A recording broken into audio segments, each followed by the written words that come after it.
Hi, Mom. How you doing? This is the only way the Look family can see their mother nowadays. She lives at Maple Tree Village in Sacramento. It's warm today.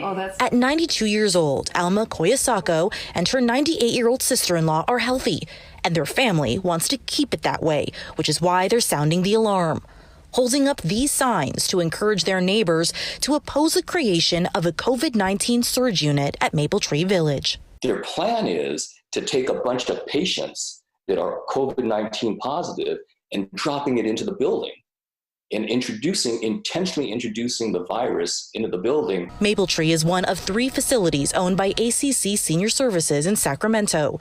The surge unit would house coronavirus patients from any ACC facility.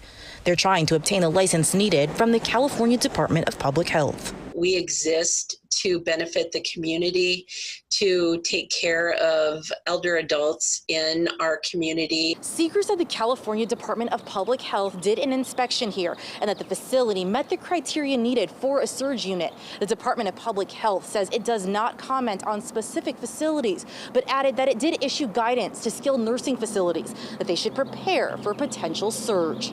The plan is to house sick patients in one part of the first floor. Any nurses who are helping folks in the COVID surge unit will not be interacting with folks who are not in the unit.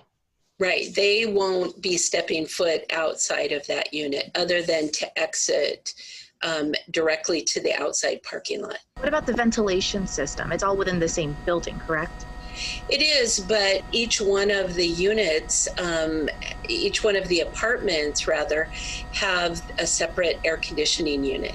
The nearest resident from this unit is about 100 feet away through smoke-proof doors. I'm worried that there's going to be a failure in safety protocol once they bring these COVID-19 patients in, and my parents, my mom and my aunt are going to get infected and it becomes a problem.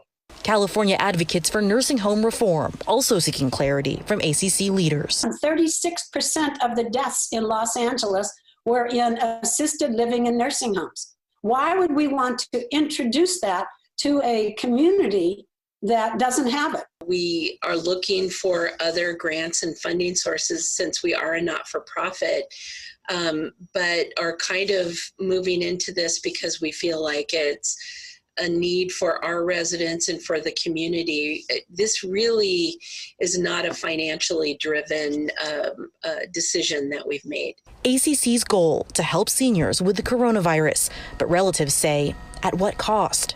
In Sacramento, Marlene Martinez, KCRA 3 News.